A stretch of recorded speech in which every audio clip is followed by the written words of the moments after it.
when Mahaprabhu asked his one disciple, Mukunda, who had a son,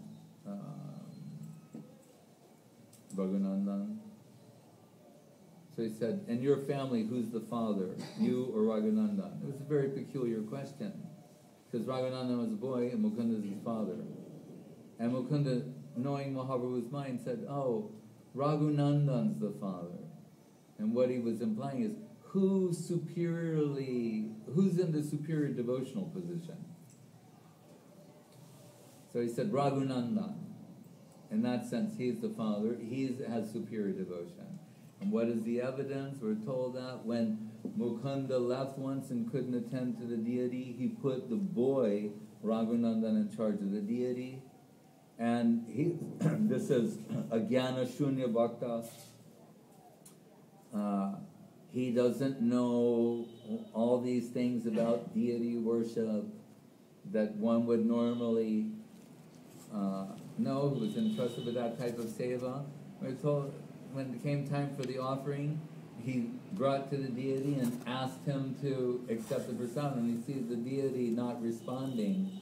And he started imploring the deity until he was crying and begging, and then the deity actually started eating the prasadam, and then he left the room like, oh, it's okay now. And when his father returned, he wanted to take a little prasadam, and Raghunandan told him, the deity ate everything. And they're saying, right. Every day we offer the deity and there's a prasadam, only today he ate everything. And you can imagine some child trying to explain to us, like, where were the gulab jamans? The deity ate them all. Right? Do you believe that? You know, Try to beat our pujari. yeah, he's always saying like, all right, show me this again. But we're told, again, the Lord reciprocates the devotion of the devotee in front of, with its Mukunda, and he wouldn't reciprocate that. But when Mukunda would leave, for Raghunandan, he would. And they're back and forth till finally Mukunda, pulls the curtain, there's the deity, and he's holding a ladu in his hand. And they say, if you go to that temple to this day, you can see some evidence of that ladu. But only a devotee will believe that. Is that all now? I don't know. Like, if you look at the deity Radha Raman, we hear, I'll tell you in a second, that, this is a story they tell there. So, of Radha Raman temple. But they say on this point that when Gopal Bhatta had those, 12 shalagrams, that Nrsimha Chaturdashi, that day came and he's thinking, oh, Prahlad is such a great devotee, the Lord appeared out of stone, he was thinking like that and went to sleep. Thinking how great devotee Prahlad Maharaj is. And again, that's mentioned in the Brihad Bhagavatamrita, and we can't underscore this point enough, that devotees are always appreciating the qualities of other devotees. That's what they do. It's actually the only thing we do.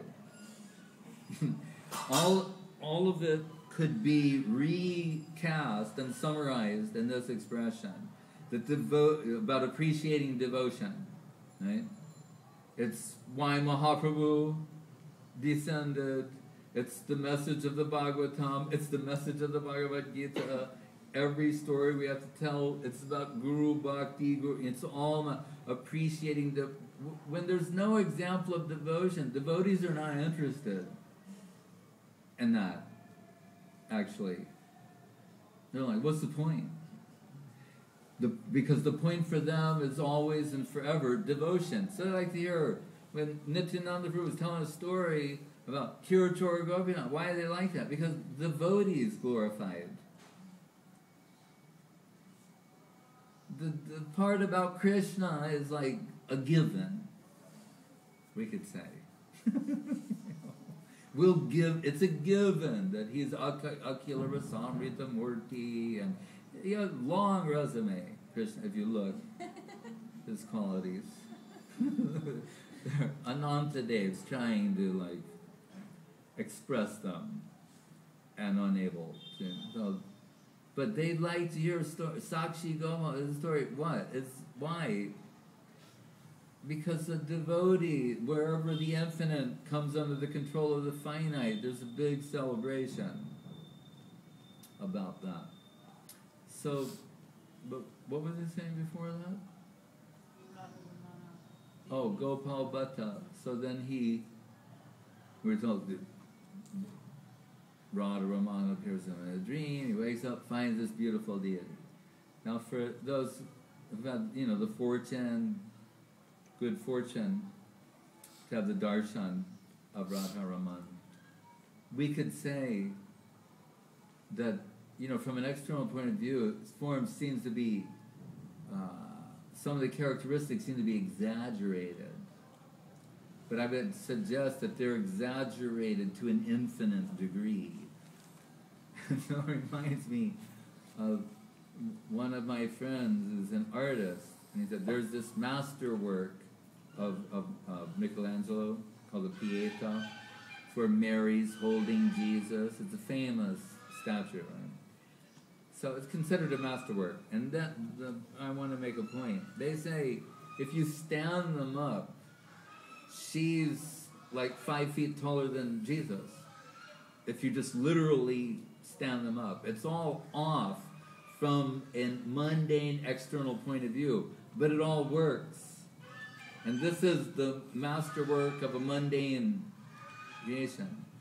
So when we see the divine form of Krishna, these deities, we're not looking for objective criteria, how realistic a finger, that's the wrong approach. In fact, the total inverse, Guru Maharaj says, when we go before the deity, we go to be seen by them. That we have such a minuscule capacity to appreciate Krishna's presence there. We're presenting ourselves before the deities to be seen by them, and that'll be beneficial for us. By the grace of our Guru Varga, some appreciation may come, but we'll rather believe that Krishna can see us, and that'll be more helpful to our internal culture.